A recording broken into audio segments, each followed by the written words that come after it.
할렐루야. 아멘. 감사합니다. 주일 오후 이 시간에 정말 너무 더워서 집에 가서 쉬고 싶은 마음일지라도 정말 이 자리 가운데 예배를 사모하는 마음으로 또 말씀을 사모하는 마음으로 나오신 여러분을 정말 사랑하고 축복합니다.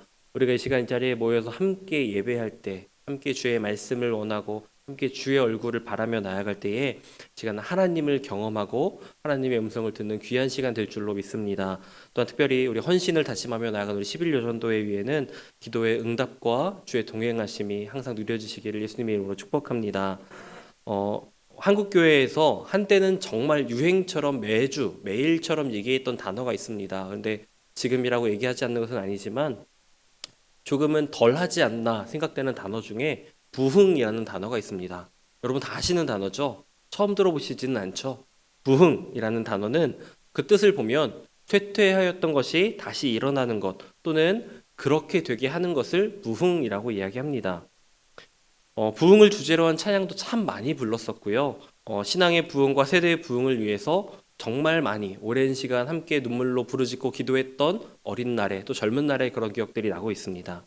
그런데 그때 간절히 소망하고 부르짖었던 그 부흥이라는 단어가 그 부흥이라는 가치가 지금 이 시대에 우리에게는 필요하지 않은 것일까요? 어떻게 생각하세요? 요즘은 좀 덜하니까 덜 필요한가 싶으신가요? 아니면 그래도 여전히 필요하지라고 생각이 드시나요? 부흥은 여전히 우리의 삶에 반드시 필요한 것입니다. 그 예수 그리스도를 통한 부흥이 우리 안에 있을 때 우리는 다시 일어설 수 있고 다시 기쁨으로 주를 예배할 수 있고 그 안에서 은혜를 누릴 수 있기 때문입니다.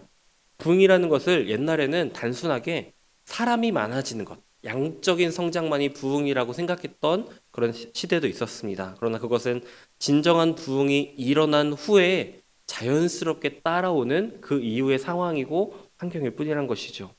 중요한 것은 우리가 주님의 부흥을 사모할 때 그것을 갈망하고 정말 사모하는 마음으로 붙들고 나아갈 때 그것이 우리 안에 일어나게 된다는 것입니다.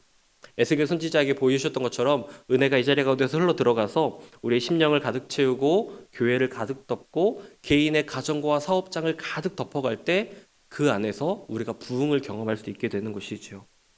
하나님은 부흥을 사모하는 자들에게 부흥을 일으키시고 또 부흥을 경험하며 참 기쁨을 누리게 하십니다.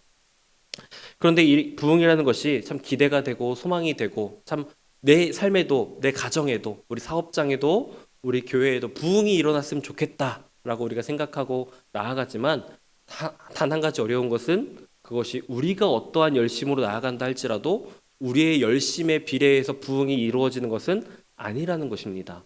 물론 우리가 부흥을 위해 하나님께 기도하고 노력해 나갈 수 있지요. 그러나 부흥이 이루어지는 것은 전적으로 사람의 영역이 아니라 하나님의 영역이고 하나님의 손에 달려 있다는 것을 우리는 잘 알고 있습니다. 모이자 한다고 모여지는 것도 아니고요. 뭔가 해보자 한다고 되지도 않는 것을 우리는 많은 시간 경험해 왔습니다.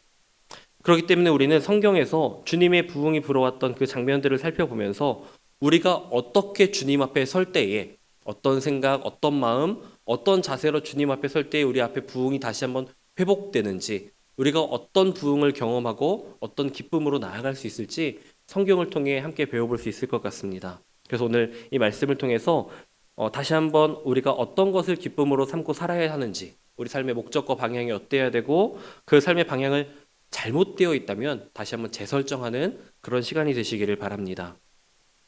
오늘 말씀을 볼 때 주님의 부흥이 임하게 되는 그 첫 번째 시작이 뭐냐면 하나님 앞에서 모이기에 힘써야 된다라는 것입니다. 따라해 보겠습니다. 모이기에 힘써야 합니다.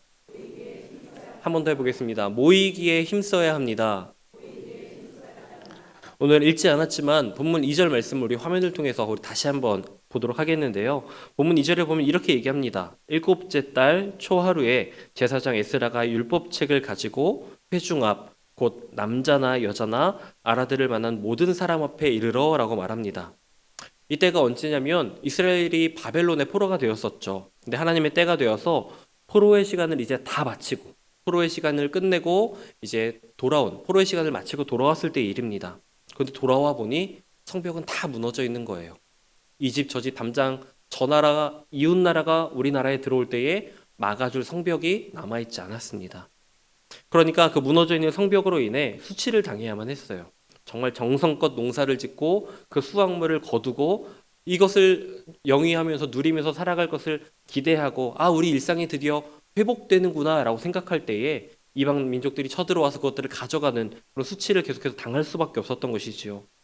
다시 원래의 기쁨을 찾고 원래의 삶으로 되돌아가려고 해도 자신들의 생각과 의지와는 다르게 환경은 너무나도 열악하고 무너져 있었던 것입니다. 기쁨이 없었어요.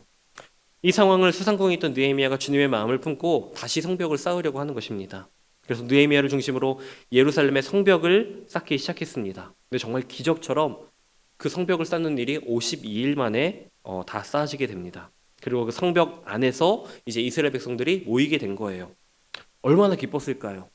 그동안 자신의 나라를, 자신의 땅을, 여호와의 성전을 다 무너진 것을 보면서 슬퍼 울었던, 사실 삶의 터전을 잃어버렸던 그들이 다시 한번 그 땅으로 돌아왔고 이제 그 땅을 지킬 성벽을 다시 한번 재건하게 되었을 때에 하나님이 우리를 버리지 않으셨구나, 우리 민족을 다시 일으키시는구나, 다시 회복시키시는구나 라는 생각에 정말 기뻤을 것입니다. 그동안에는 수고해도 빼앗기고 내가 어떤 노력을 해도 그것이 나의 것이 아니라 다 저들의 것이었는데, 이제는 성벽이 쌓이고 그 안에 주님이 함께 하신다면 앞으로의 모든 것이 내 것으로, 하나님의 것으로 온전히 드릴 수 있었기 때문입니다. 근데 우리가 이 말씀을 통해 알 수 있는 것은 하나님께서는 우리가 모일 때 부흥을 이루어 가신다는 것을 우리가 볼 수 있습니다. 주님의 이름 앞에, 하나님 앞에 다시 모일 때에 부흥의 역사가, 회복이 일어나게 되는 것이지요. 신약에 와서 보면 예수님은 십자가에 달려 죽으시고 부활하셔서 하늘로 올라가실 때 제자들에게 말씀하셨습니다. 예루살렘을 떠나지 말고 주님이 약속하신 그 성령이 임할 때까지 기다려라. 그때 그 제자들은 정말 예수님의 약속을 기다리면서 마가의 다락방에 모여서 기도를 하기 시작합니다. 언제까지요? 성령이 임할 때까지. 약속이 성취될 때까지 그들은 계속 그 자리에 모여 함께 기도했습니다. 그리고 그렇게 기도할 때 성령이 임하시고 놀라운 하나님의 부흥의 역사가 그곳에 성령을 받은 그들을 통해서 이 땅 가운데 펴져나가기 시작한 것이죠. 이 말씀을 사도행전 2장 1절에서는 이렇게 기록합니다. 오순절 날이, 우리 함께 읽어볼까요? 화면을 보고 시작. 오순절 날이 이미 이름에 그들이 다 같이 한 곳에 모였더니. 아멘. 그들이 다 같이 한 곳에 모였습니다. 한 마음으로, 한 뜻으로 한 곳에 모였을 때에 그곳 가운데 성령이 임하고 부흥이 시작된 것이지요. 모일 때 성령이 임합니다. 성령이 임하실 때 주님의 능력이 나타나고요. 그곳 가운데에 우리가 바랄 수 없었던 기적이 그 모임 가운데 나타나게 되는 것입니다. 예수 그리스도의 구세주 되심을 믿는 사람들이 모인 곳에는 그 사람들만 모이는 것이 아니라 그 가운데 주님이 함께 하시는 줄로 믿습니다. 주님이 계셔야 역사도 일어나는 거예요. 그러니까 우리가 어떻게 해야 될까요? 나 혼자 신앙생활하면 될까요? 아니죠. 우리가 무더운 날씨에도, 비가 내리는 날씨에도 항상 교회에 나와서 예배하는 것, 구역 모임을, 우리 전도회 모임을 사모하고 소중히 하고 그것을 정말 기를 쓰고 나가야 되는 이유는 그 모임 가운데에 같은 뜻을 품고 같은 믿음 가운데에 모여있는 그 자리 가운데에 성령의 임재와 하나님의 기적이 일어나기 때문입니다. 주님의 이름으로 모여서 우리가 주님의 마음을 함께 나누고 또 우리의 마음을 주님께로 향하며 나아갈 때에, 주님을 사모하며 살아갈 때에 주님의 부흥이 그 자리 가운데에, 그 모임과 그 공동체, 그곳 가운데 임하게 되는 것입니다. 미국의 유명한 부흥사 무디 목사님의 이야기인데요. 어느 날 목사님이 벽난로 앞에 앉아 계셨던 거예요. 추운 겨울날 벽난로 앞에 앉아서 따뜻한 온기를 쬐고 있는데 한 청년이 다가와서 묻습니다. 목사님, 꼭 우리가 신앙생활할 때 교회에 나가야 됩니까? 모여야 됩니까? 라고 하는 거예요. 나 혼자서도 성경을 잘 볼 수 있고 나 혼자서도 기도 열심히 하면 되는 거 아닙니까? 라고 물어봤어요. 그러니까 목사님은 아무런 대답을 하지 않고 조용히 일어서서 벽난로 안에 있는 장작들을 흩어놓기 시작했어요. 켜켜이 쌓이던 장작들을 흩어놨더니 어떻게 되었을까요? 활활 타오르던 장작이 점점 꺼져가기 시작하는 겁니다. 점점 꺼져가고 불이 꺼져가고 따뜻했던 그 공간이 추워졌을 때에 목사님이 그 청년에게 물어봤습니다. 왜 이 공간이 추워졌을지 생각해 봤는가? 왜 이 공간이 추워졌는지 알고 있는가? 청년은 너무 당연한 걸 왜 묻냐는 식으로 대답했을 거예요. 아니, 불이 꺼졌으니까 당연히 추워지는 거 아니겠습니까? 그런데 목사님의 대답은 이랬습니다. 마찬가지야. 교회도 마찬가지란다. 우리가 함께 모여 있을 때에는 작은 불씨가 서로 옮겨가서 서로가 더 따뜻하고 더 큰 불을 이루어갈 수 있지만 흩어져 버리면, 장작이 다 흩어져 버리면 원래 있던 불도 꺼져버리고 점점 차갑게 식어버린다라는 것이죠. 어떻습니까? 정말 그렇게 우리도 믿어지십니까? 여러분의 공동체는 함께 모이기에 힘쓰면서 활활 타오르고 있으신가요? 아니면 우리의 가정은, 우리의 구역은, 우리 전도회는 잘 모이지 않아서 맨날 두세 명만 모이고 아쉬움과 안타까움 속에 오늘도 한 주를 보내고 계신가요? 흩어져 버리면 어느 순간인가 우리 안에 남아있던 불도 다 꺼져버리는 것을 기억하시기 바랍니다. 엊그제 장례 위로 예배를 가면서 차에서 권사님들과 이야기를 나누었어요. 이런저런 이야기를 나누는데 교회에 나오지 않는, 정말 잘 나왔던 이들인데 지금은 나오지 않는 이들에 대해서 안타까운 마음을 가지고 이야기를 잠시 나누었습니다. 처음부터 교회가 싫어 떠난 건 아니었어요.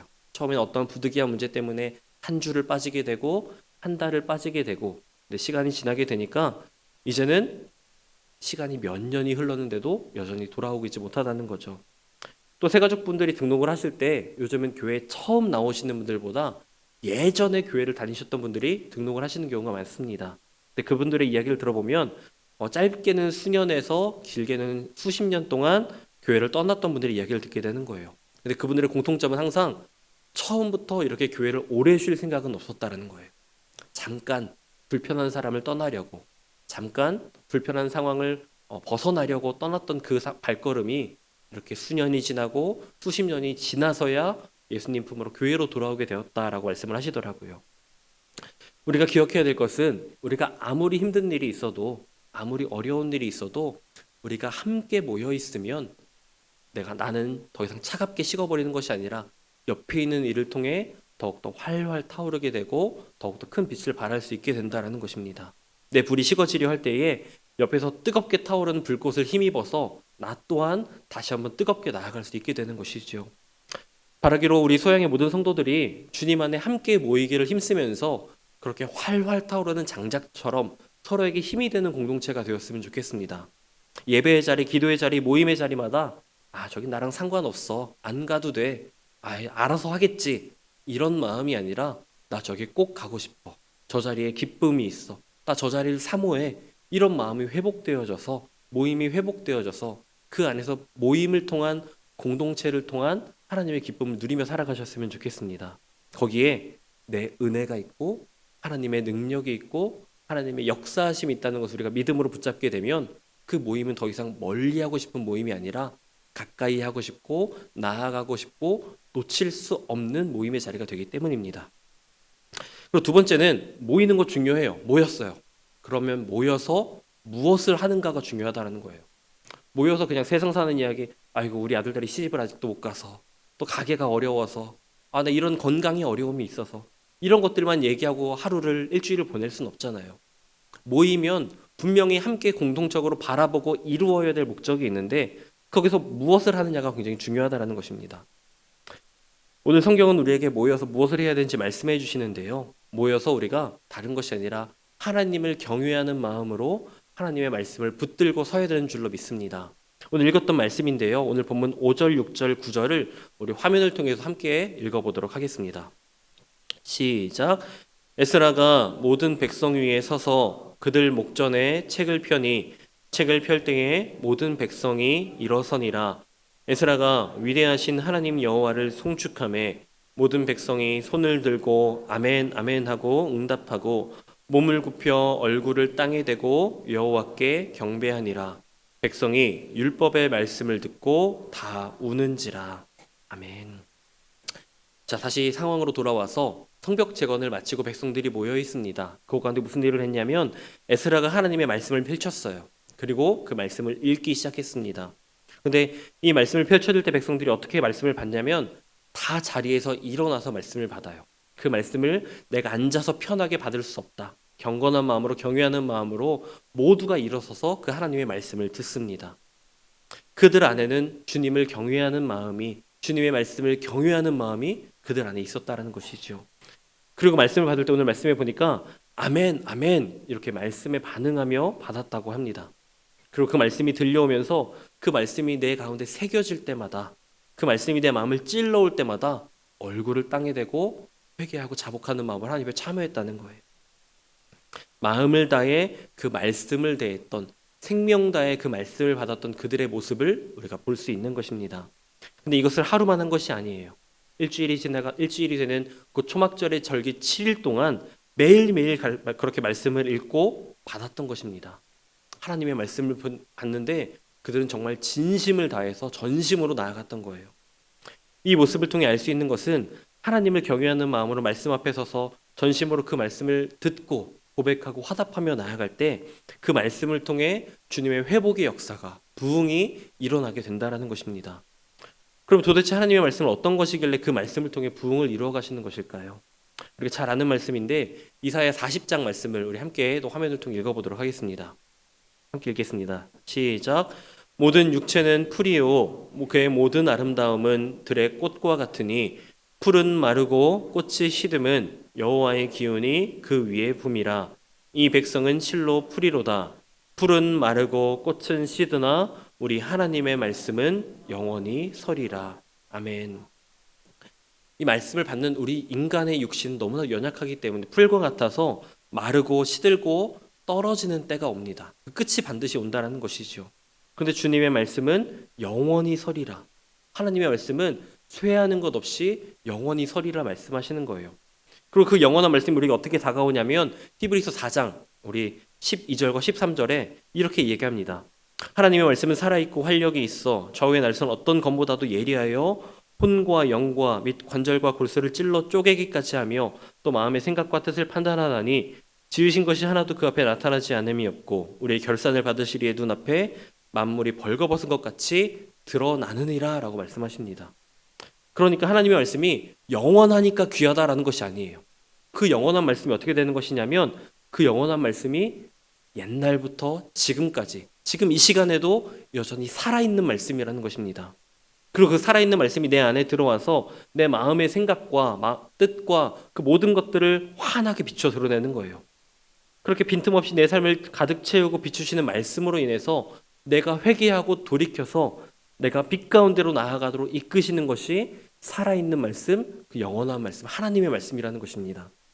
하나님의 살아있는 말씀이 우리 영혼의 거울과 같은 것이라고 이야기하고 있는 거예요.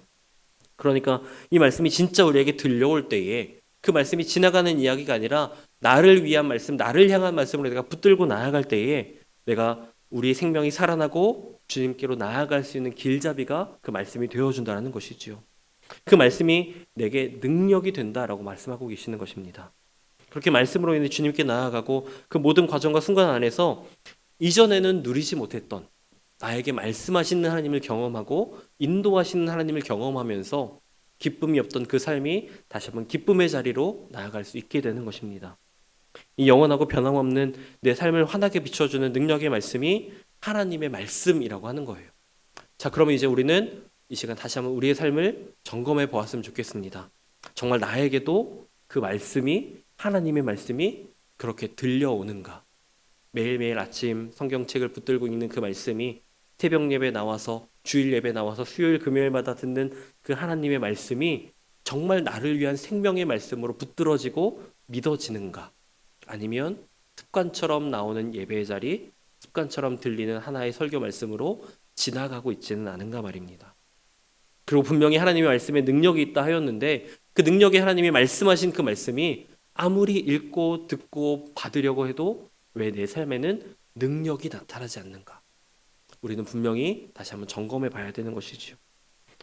그래야 그것을 되짚어보고 다시 한번 회복해 나아갈 때에 우리 삶의 진정한 부흥이 또 주님의 말씀으로 인한 진정한 기쁨이 회복될 수 있는 것입니다.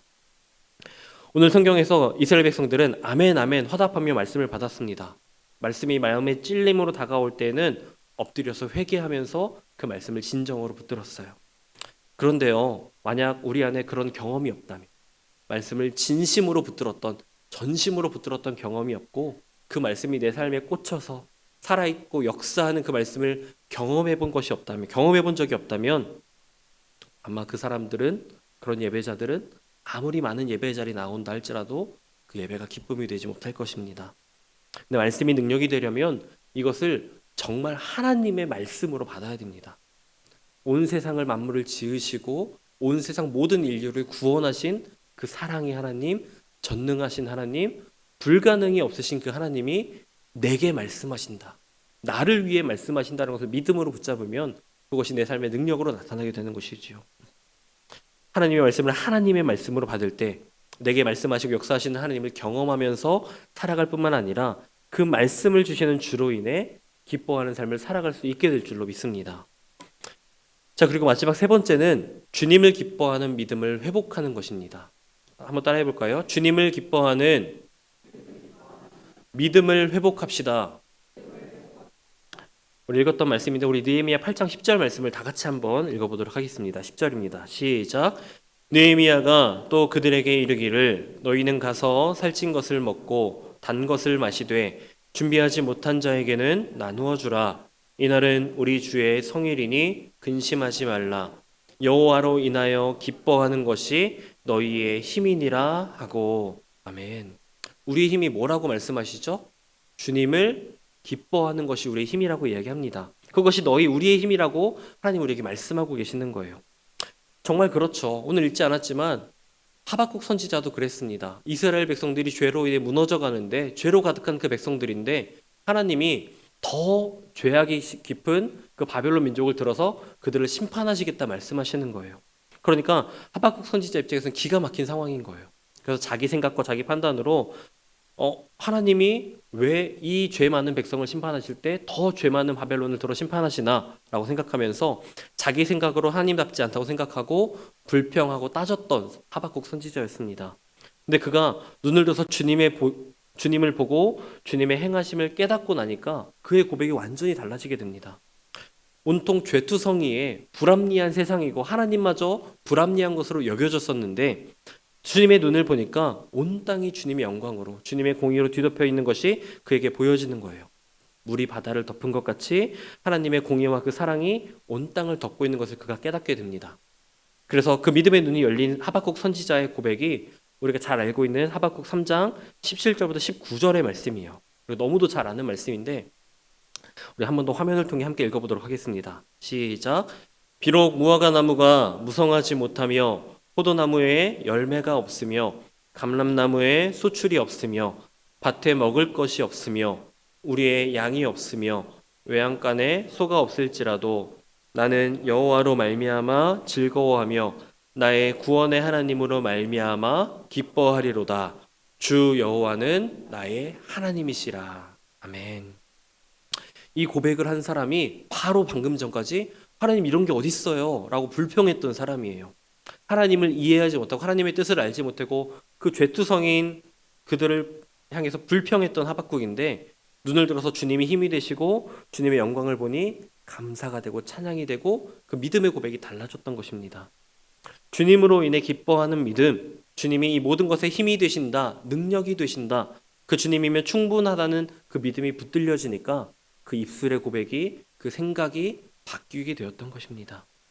이것을 통해 우리가 알 수 있는 것은 형편과 처지가 어떠하든지 내게 힘이 되시면 그 주님이 내게 기쁨이 되시면 내 입에서 감사가 나오고 주님을 찬양할 수 있고 그 믿음 흔들리지 않고 나아갈 수 있다라는 것이죠. 우리가 믿음 안에 서 있을 때에 무엇이 우리를 가로막고 주저앉게 하겠습니다. 주저앉게 하겠습니까? 아무리 깊은 늪에 빠져간다 할지라도 주님의 크신 손이 나를 붙들어주고 계시는데 우리가 영원히 그 늪에 빠지지 않지요. 주님은 반드시 우리를 건져주실 것이니까요. 어떤 상황에도 주님으로 나아가야 됩니다. 주님을 믿는 믿음으로 나아가야 됩니다. 주님의 능력으로 우리는 이길 수 없는 그 상황 가운데에도 문제 가운데에도 이겨낼 수 있는 것이고 내 힘으로 해결할 수 없는 능력이 하나님의 능력으로 승리를 경험하게 될 것이기 때문입니다. 그러니 우리는 또 점검해 봐야 됩니다. 나는 과연 오늘 이 시간 주님으로 기뻐하고 있는가?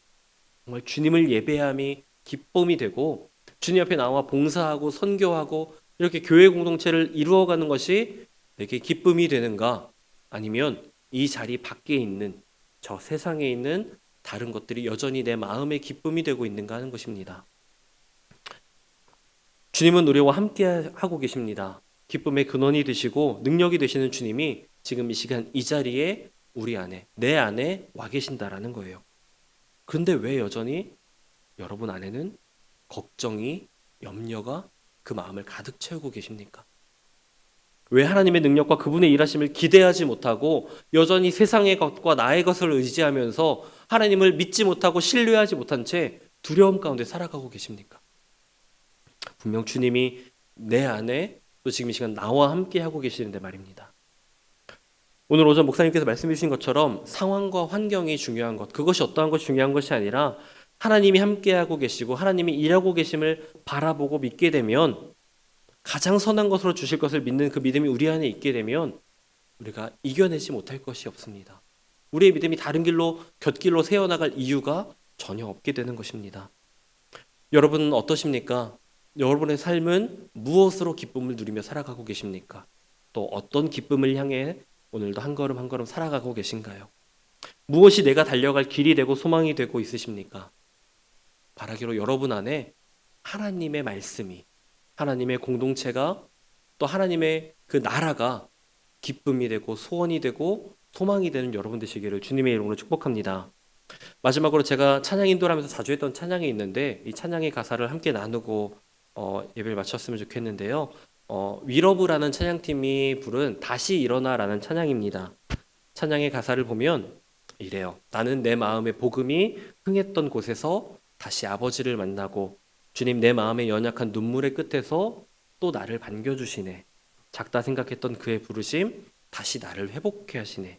다시 일어나 주를 예배함이 내 모든 기쁨이 되리. 그의 기쁨 되어 삶의 모든 순간을 주께 다 내어드리리 라는 고백의 찬양입니다.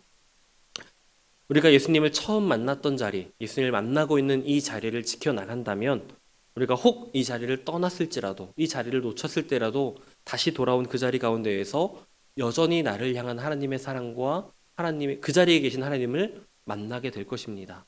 탕자 아들이 돌아왔을 때 그 아버지가 반겨주었던 것처럼, 우리가 어떤 어려움 때문에 방황하고 있다 할지라도 다시 주님 곁으로 나온다면, 십자가 앞으로 나아간다면 여전히 그 자리에 계시고 여전히 나를 사랑하고 계시는 하나님을 경험하게 되는 것이지요. 내가 당한 여러 어려움은 나를 약하게 하고 기댈 곳이 없어서 지치게 합니다. 몸과 마음이 지쳐있는 우리에게 하나님은 내 아들아, 내 딸아 반겨주시며 안아주시는 것을 우리가 믿을 수 있죠. 알아볼 수가 있습니다. 그분의 부르심 앞에 순종으로 나아갈 때, 주님 말씀 앞에 전심으로 나아갈 때, 주님의 상처 입은 나의 영혼을, 흔들려버린 나의 믿음을 어루만져 주시고 붙들어 주시고 다시 한번 회복해 해주신다는 것입니다. 이어지는 후렴의 고백이 저는 더 오랫동안 또 깊이 묵상이 되었는데, 힘든 일이 있었지만, 어려운 일이 있었지만, 도저히 희망을 가질 수 없는 절망적인 상황 가운데 있었지만, 그런 상황 가운데에도 내가 다시 일어나서 주님을 예배하는 것이 내 모든 기쁨이 됩니다라는 이 믿음의 고백이 저는 굉장히 강하게 붙들어졌습니다. 요 근래 우리 교회 안에 어려운 일들이 많았죠. 많은 아픔들이 있었고 슬픔들이 있었습니다. 근데 참 아프신 분들도 또 사고들도 왜 유독 저희 교구 안에서만 그렇게 좀 많이 일어난 것처럼 여겨지는지 더 마음이 많이 아프더라고요.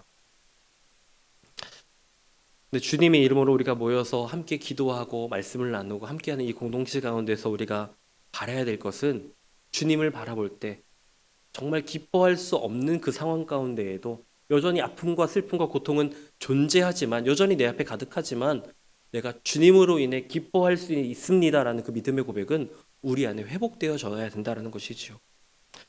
주님의 말씀을 정말 전심으로 받고 내 삶을 내어드린 이 한 번의 예배가, 이 한순간이, 이 모임과 그 한 구절의 말씀이 내게 기쁨이 됩니다.